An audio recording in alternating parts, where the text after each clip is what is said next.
चलिए और हेडलाइंस के बाद खबरों को विस्तार से देखते हैं। बिलावांग स्कूल बस में रेप मामले में मध्य प्रदेश बाल आयोग सदस्य ने बड़ा खुलासा किया है। बाल आयोग सदस्य ब्रिजेश चौहान ने अपनी टीम के साथ बिलावांग स्कूल पहुंचे। यहां करीब 10 घंटे तक अलग अलग लोगों के बयान उन्होंने दर्ज किए, जिनमें सभी के बयानों में विरोधाभास सामने आया। साथ ही बाल आयोग सदस्य चौहान के मुताबिक बस ड्राइवर ने एक मासूम नहीं बल्कि 3 अन्य मासूमों के साथ भी अश्लील हरकतें की हैं। बाल आयोग अब इसके लिए पुलिस कमिश्नर को पत्र लिखकर बस ड्राइवर और आया को फिर से रिमांड में ले सकते हैं। एक बार फिर आपको बता दें, बड़ा खुलासा इस रेप कांड में। साथ ही अब बिलावांग मामले में पूछताछ भी की जाएगी। रिमांड पर लिया जाएगा बस के ड्राइवर को और आया को। बिलावांग मामले में गठित एसआईटी ने बाल आयोग सदस्य के बयानों के आधार पर ही स्कूल प्रबंधन पर एफआईआर भी दर्ज की है। तो बिलावांग स्कूल बस में रेप मामले में मध्य प्रदेश बाल आयोग सदस्य ने एक बड़ा खुलासा यहां पर किया है। बाल आयोग सदस्य ब्रिजेश चौहान अपनी टीम के साथ बिलावांग स्कूल पहुंचे और यहां करीब 10 घंटे तक 10 अलग अलग लोगों के बयान दर्ज किए गए।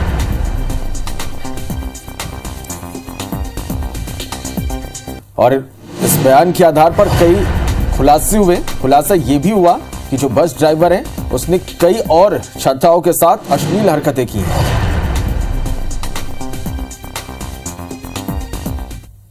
में जो पीड़ित है उसके साथ एक से अधिक बार इस आरोपी ने, ड्राइवर ने मोलेस्टेशन यानी कि अश्लील हरकत की है, छेड़छाड़ की है। इसको लेकर भी हम शासन को पत्र लिखेंगे कि पुलिस कड़ाई से पूछताछ करे, आरोपी को कड़ी से कड़ी कार्रवाई हो। इस बात का ध्यान मध्य प्रदेश बाल आयोग रखेगा। चलिए और इस खबर पर ज्यादा जानकारी के साथ हमारे सहयोगी विवेक पटैया हमारे साथ लाइव जुड़ रहे हैं। विवेक, जैसे जैसे जांच आगे बढ़ते जा रही है, कई यहां पर चौंकाने वाले खुलासे हो रहे हैं। कल पूरे दिन जब मुख्यमंत्री की बैठक के बाद हमने देखा कि अलग अलग विभागों की टीम, बाल अधिकार संरक्षण आयोग की टीम, सीडब्ल्यूसी की टीम, जिला शिक्षा अधिकारी के नेतृत्व में बनी टीम और एसआईटी, इन सब ने जो है बिलावांग स्कूल का दौरा किया। सबसे बड़ी बात है कि कल मुख्यमंत्री ने मॉर्निंग मीटिंग में एक सख्त एक्शन लेते हुए भोपाल पुलिस से पूरे मामले से जब जवाब तलब किया था, तो तब तक ये समझ में नहीं आ रहा था कि भोपाल पुलिस की दिशा में जांच कर रही है। सिर्फ आया को और ड्राइवर को गिरफ्तार करके इस पूरे मामले में कहीं ना कहीं लिपापोती भी होने की उम्मीद थी। लेकिन कल मुख्यमंत्री के एक्शन के बाद ये देखा गया कि जो स्कूल प्रबंधन है उसकी लापरवाही को लेकर लंबी पूछताछ हुई। बाल अधिकार संरक्षण आयोग के सदस्य और सीडब्ल्यूसी के सदस्यों ने कल करीब 10 घंटे तक बिलावांग स्कूल में पूछताछ की है, जिसमें टीचरों से पूछताछ हुई है और ड्राइवर से पूछताछ हुई है। इसके अलावा जो छात्र छात्राएं हैं उनसे भी पूछताछ की है, क्लासरूम में जाकर ये पूछताछ की है।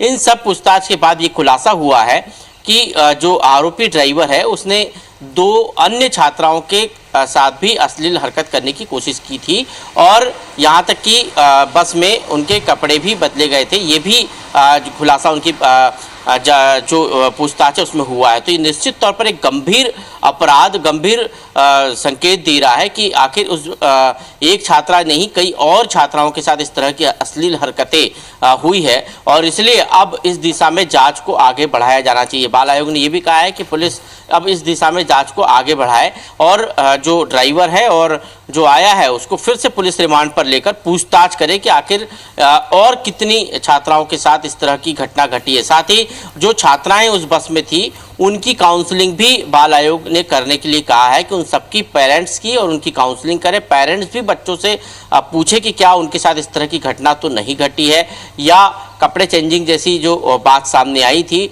वो हुई है या नहीं हुई। इन तमाम विषयों के साथ काउंसलिंग करने की भी बात कही है। तो ये एक बड़ा खुलासा इस वक्त हम अपने दर्शकों को दिखा रहा है बिलावांग मामले में और निश्चित तौर पर यदि इस खुलासे के बाद, क्योंकि बाल आयोग ने पूरे 10 घंटे पूछताछ के बाद यदि ये बात कही है तो अब पुलिस को इस एंगल पर भी जांच करना पड़ेगा। हालांकि कल पुलिस ने जो स्कूल प्रबंधन है उसके 4 लोगों के ऊपर एफआईआर की है और इन चारों पर एफआईआर इन्हीं आधार पर हुई है जो बाल आयोग ने, शिक्षा विभाग की टीम ने और जो पुलिस की एसआईटी ने जो पूछताछ की थी, उस आधार पर इन पर जो है एफआईआर हुई है।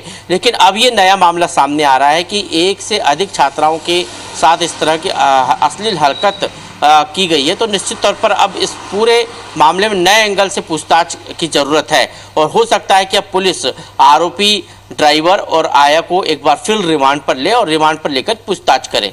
चलो विवेक, आप नजर बना के रखिएगा और जो कुछ भी अपडेट इस पूरी खबर से जुड़ी होगी दर्शकों तक पहुंचाएंगे। शुक्रिया आपका इस पूरी जानकारी के लिए। चलिए बढ़ते हैं आगे। गुना से एक बड़ी खबर आपको बता दें, जहां पर पार्वती नदी में मां और बेटी की लाश तैरती हुई पाई गई है। पति के जहर खाने के बाद मां बेटी दोनों लापता थी। 1.5 साल की मासूम बच्ची और मां की लाश मिली हुई है तैरती हुई। जहर खाने वाले पति को अस्पताल में भर्ती कराया गया। पारिवारिक विवाद के चलते पति ने जहर खा लिया था और परिजनों ने भी दहेज के चलते विवाद होने का आरोप लगाया है। तो ये बड़ी खबर गुना से आपको बता दें कि पार्वती नदी में तैरती मिली है मां और बेटी की लाश। पति के जहर खाने के बाद मां और बेटी लापता थे। 1.5 साल की मासूम बच्ची और मां की लाश मिली है। जहर खाने वाले पति को अस्पताल में भर्ती कराया गया है। पारिवारिक विवाद के चलते पति ने जहर खा ली थी। परिजनों ने दहेज के चलते विवाद होने का आरोप लगाया है।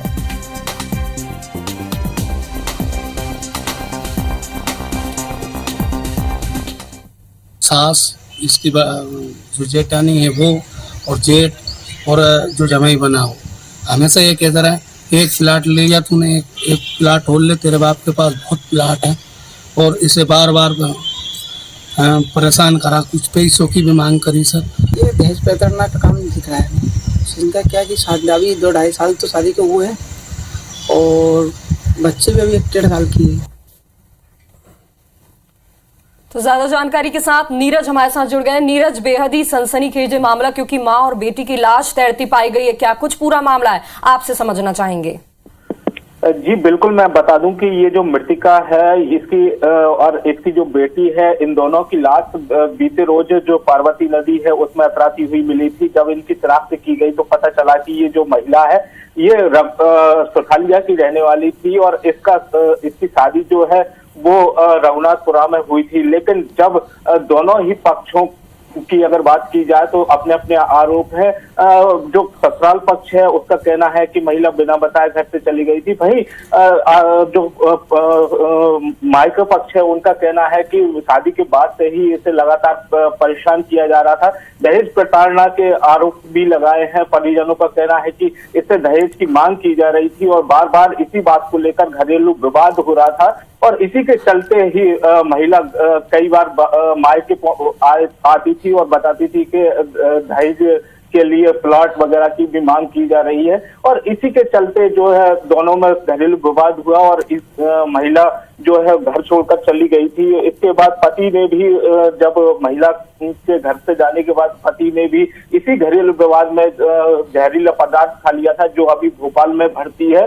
वहीं महिला के बारे में भी तलाश की जा रही थी। तब महिला की लाश और महिला के साथ जो मासूम बच्ची थी, इन दोनों को पार्वती नदी से बरामद किया गया है और फिलहाल पुलिस ने इनको दोनों की जो डेड बॉडी है इनका पोस्टमार्टम करने के लिए भेज दिया है।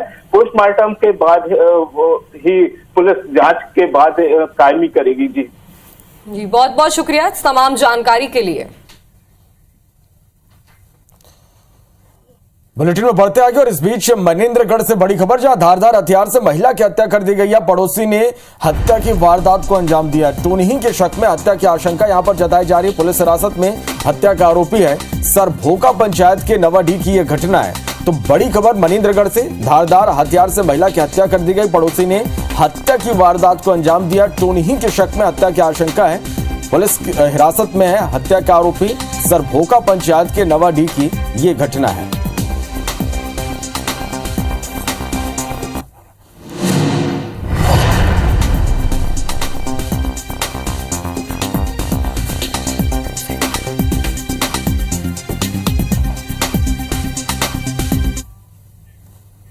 चलिए बढ़ते हैं आगे। एक बड़ी खबर आपको बता दें कि सीएम भूपेश बघेल तिरुवनंतपुरम पहुंच गए हैं। भारत जोड़ो यात्रा में वे शामिल हुए हैं। भूपेश बघेल राहुल गांधी के साथ पदयात्रा में भी शामिल हुए हैं। तो एक बड़ी खबर का अपडेट दे दें आपको कि भारत जोड़ो यात्रा के तहत सीएम भूपेश बघेल तिरुवनंतपुरम पहुंच गए और वो राहुल गांधी के साथ भारत जोड़ो यात्रा में शामिल हो गए हैं।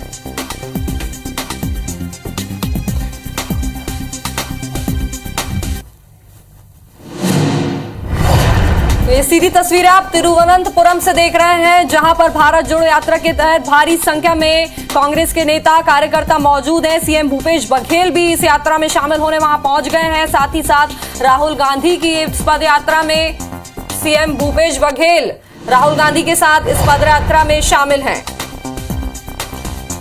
तो ये तिरुवनंतपुरम से लाइव तस्वीरें हम आप तक पहुंचा रहे हैं। सीएम भूपेश बघेल भी भारत जोड़ो यात्रा में शामिल हुए, राहुल गांधी के साथ इस वक्त नजर आ रहे हैं और लगातार ये यात्रा आगे बढ़ती हुई तिरुवनंतपुरम पहुंची, जहां सीएम भूपेश बघेल भी।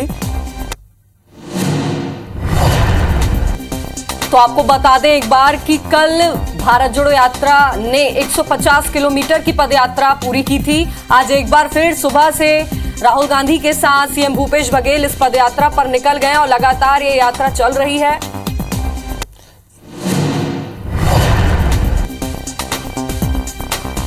तो एक बार फिर आपको बड़ा अपडेट दे दें कि सीएम भूपेश बघेल तिरुवनंतपुरम पहुंच गए हैं। भारत जोड़ो यात्रा में वे राहुल गांधी के साथ शामिल हो गए हैं। ये सीधी तस्वीरें, लाइव तस्वीरें हम आपको तिरुवनंतपुरम से बता रहे हैं, जहां पर तो आपको बता दें ये तस्वीरें तिरुवनंतपुरम के कोलाम की है, जहां पर राहुल गांधी के साथ मुख्यमंत्री भूपेश बघेल इस पदयात्रा में शामिल होने पहुंचे और बड़ी संख्या में यहां पर कांग्रेस के नेता कार्यकर्ता इस पदयात्रा में शामिल हैं। आपको बता दें कुल 3,500 किलोमीटर की पदयात्रा होने वाली है, जो कि 150 दिनों तक चलने वाली है। तो लगातार भारत जोड़ो यात्रा के तहत राहुल गांधी की भारत जोड़ो यात्रा जारी है, जिसके चलते छत्तीसगढ़ के मुख्यमंत्री भूपेश बघेल भी आज तिरुवनंतपुरम के कोलाम पहुंच गए हैं। भारत जोड़ो यात्रा में राहुल गांधी के साथ वे शामिल हो गए हैं।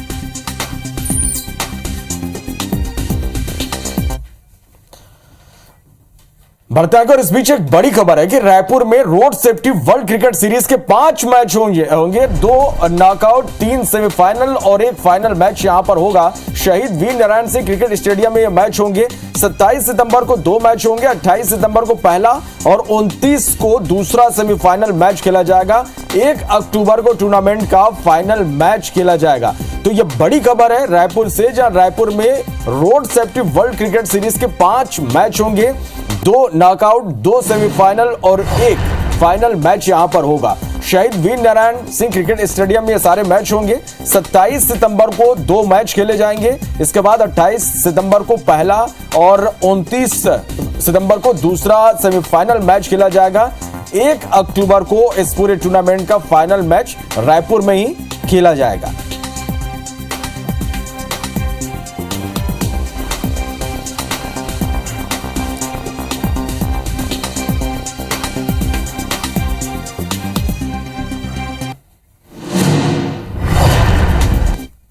चलिए, तो road safety cricket tournament Raipur में होगा और जो क्रिकेट के फैंस हैं उनमें कितना उत्साह है, किस तरह की तैयारी है, सीधा रुख कर लेते हैं। हमारी सहयोगी सुप्रिया इस वक्त इस खबर पर लाइव जुड़ी हैं। सुप्रिया, एक बड़ी खबर है और जो क्रिकेट फैंस हैं उनके लिए बहुत बड़ी ये खबर है कि रायपुर में रोड सेफ्टी टूर्नामेंट के मैच यहां पर खेले जाएंगे। किस तरह से तैयारी इसको लेकर और कितना उत्साह है यहां पर? बिल्कुल, देखिए रोड सेफ्टी वर्ल्ड सीरीज का आगाज हो चुका है। कानपुर में इसका पहला मैच हो चुका है और रायपुर में भी इसके मैच होने हैं। आपको बता दूं कि 27 को नॉकआउट मैच होगा और 28 और 29 सितंबर को सेमीफाइनल मैच भी खेला जाएगा। इसके अलावा 1 अक्टूबर को फाइनल मैच भी रायपुर में खेला जाएगा, जिसमें इंडियन लीजेंड्स में तमाम जो भूतपूर्व क्रिकेटर है वो शामिल होंगे। सचिन तेंदुलकर, युवराज सिंह समेत जो भूतपूर्व क्रिकेटर है वो इसमें शामिल होंगे। और ये जो वर्ल्ड सीरीज है उसका आगाज लोगों को रोड सेफ्टी के प्रति जागरूक करने के लिए किया जाता है, तो इस वजह से लोग भी काफ़ी संख्या में आते हैं, क्योंकि भूतपूर्व क्रिकेटर्स भी इसमें शामिल होंगे, तो लोगों का उत्साह यहाँ पर देखने को मिलेगा। रायपुर के शहीद वीर नारायण स्टेडियम में इस क्रिकेट का जो आयोजन है वो किया जाएगा। और आपको बता दूं कि 65,000 क्षमता वाला स्टेडियम रायपुर का शहीद वीर नारायण स्टेडियम है और इसमें लगभग 65,000 लोगों की बैठने की क्षमता है। लोगों की उत्साह की बात करें तो लोगों में अभी से उत्साह है और काफ़ी उत्साह है, क्योंकि हम देखते हैं अक्सर कि क्रिकेट को लेकर के लोगों में अक्सर उत्साह देखने को मिलता है। वही तैयारियों की बात करें तो इसकी तैयारियां भी शुरू हो चुकी है।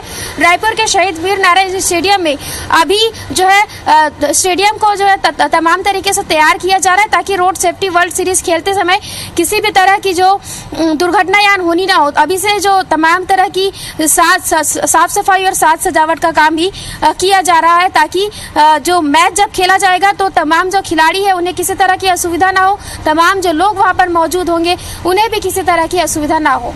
चलिए, तो इस मैच को लेकर जो तमाम तैयारियां हैं वो शुरू कर दी गई है। बहुत शुक्रिया आपका इस पूरी जानकारी के लिए।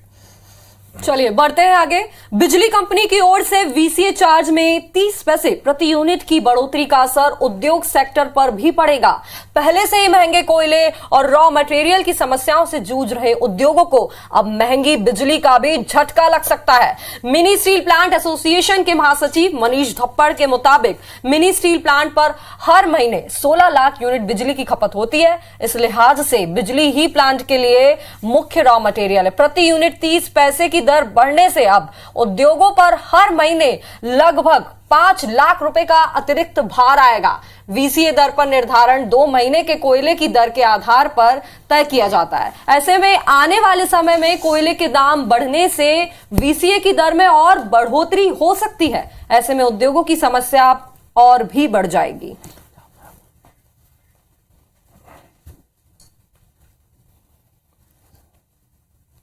और जैसा कि हमने उच्च अधिकारियों से बात करी, ये सब करा है, तो ये जो वीसीए चार्जेस लगते हैं 2 महीने पहले के इम्पोर्टेड कूल रहते हैं, उसके आधार पे गणना करके इसकी गणना की जाती है। और आगे तो हमको लग रहा है, पता नहीं, अगर ऐसे इम्पोर्टेड कोयले का हाल होते रहा तो वीसीए चार्जेस और भी बढ़ सकते हैं। बढ़ते आगे, छत्तीसगढ़ सरकार सभी नगरीय निकायों में स्मार्ट लैब बनाने जा रहा है और इसके लिए स्थल चयन कर प्रस्ताव बनाकर भेजने के निर्देश भी दे दिए गए थे। लेकिन जानकर हैरानी होगी कि रायगढ़ नगर निगम पिछले 1 साल से इसके लिए स्थल तक चयन नहीं कर पा रहा। दरअसल राज्य शासन सभी निकायों में पीपीपी मॉडल के तहत स्मार्ट लैब खोलने जा रही है। इस लैब में 60 से 70 तरह की पैथोलॉजी जांच 50 रुपए से भी कम दरों पर की जाएगी। कई तरह की जांच की निःशुल्क सुविधा भी यहां पर लोगों को मिलेगी। नगरीय निकाय विभाग ने सभी निगमों को इसके लिए भवन का चयन कर प्रपोजल बनाकर भेजने के निर्देश दिए थे। नगर निगम ने पूर्व में जिन 2 सामुदायिक भवनों का चयन किया, उसका कांग्रेस पार्षदों के एक धड़े ने ही विरोध कर दिया।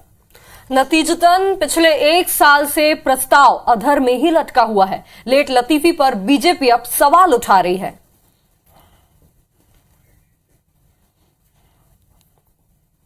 पब्लिक प्राइवेट पार्टनरशिप के तहत ये योजना का प्रारंभ करने का था, लेकिन अभी 2 साल हो गए, लेकिन अभी भी नगर निगम स्थल का चयन नहीं कर पाया है। जगह अभी देख रहे हैं, जहाँ अच्छी चौक चौराहे या मेन जगह होगा वहीं भी खोला जाएगा, क्योंकि ये आम जनता की सुविधा के लिए, तो वहाँ सभी चीज़ का व्यवस्थित होना है, पानी वानी का हो, आने जाने में, उसी को देखते हुए खोला जाएगा।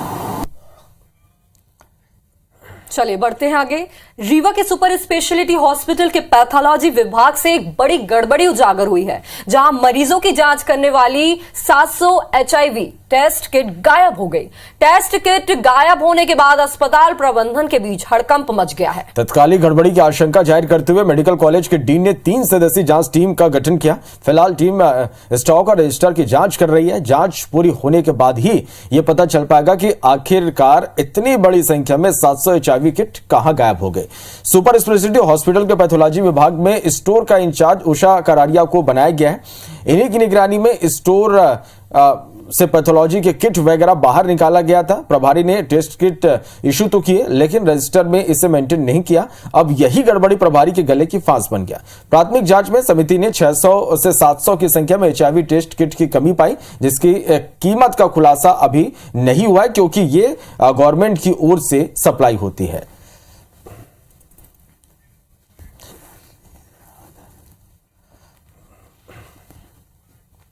बात आई है कि कुछ HIV किट्स की संख्या में कमी दर्ज हुई है रिकॉर्ड्स के अनुसार, जिसके संबंध में अधिष्ठाता महोदय द्वारा एक समिति बनाई गई है जो इस संबंध में जांच कर रही है।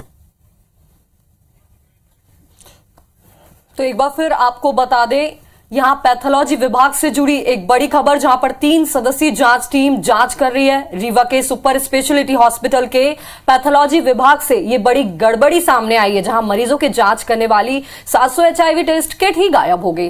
टेस्ट किट गायब होने के बाद अस्पताल प्रबंधन के बीच हड़कंप मच गया। अब जांच कार्रवाई लगातार जारी है, आगे कुछ खुलासे हो सकते हैं।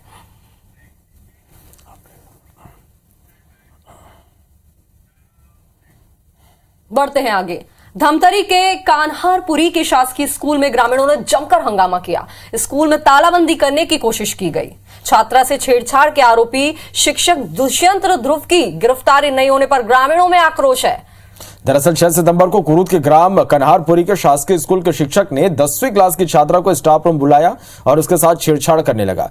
पूरी घटना की जानकारी पीड़ित छात्रा ने अपने परिवार को बताई, जिसके बाद पुलिस में FIR दर्ज करवाई गई, लेकिन अभी तक पुलिस ने कोई कार्रवाई नहीं की। ऐसे में ग्रामीणों और छात्रा के परिजनों ने स्कूल के बाहर प्रदर्शन किया। बता दें कि घटना के बाद आरोपी शिक्षक दुष्यंत ध्रुव फरार है। मौके पर पहुंची पुलिस आरोपी को जल्द गिरफ्तार करने की बात कह रही है।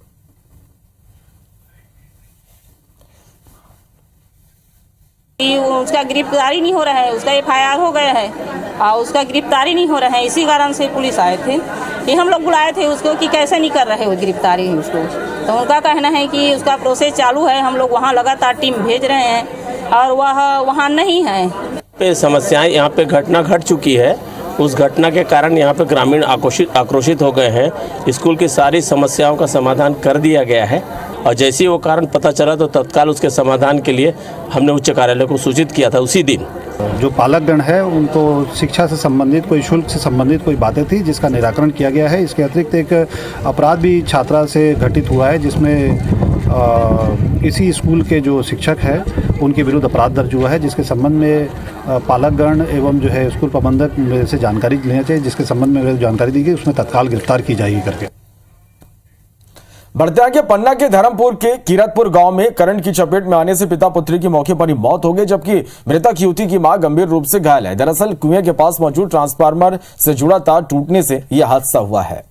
युवती करंट की चपेट में आ गई और अब माँ बाप उसे बचाने के दौरान हादसे का शिकार हो गए। युवती की मां की जान तो बच गई, लेकिन पिता पुत्री की हादसे में ही मौत हो गई।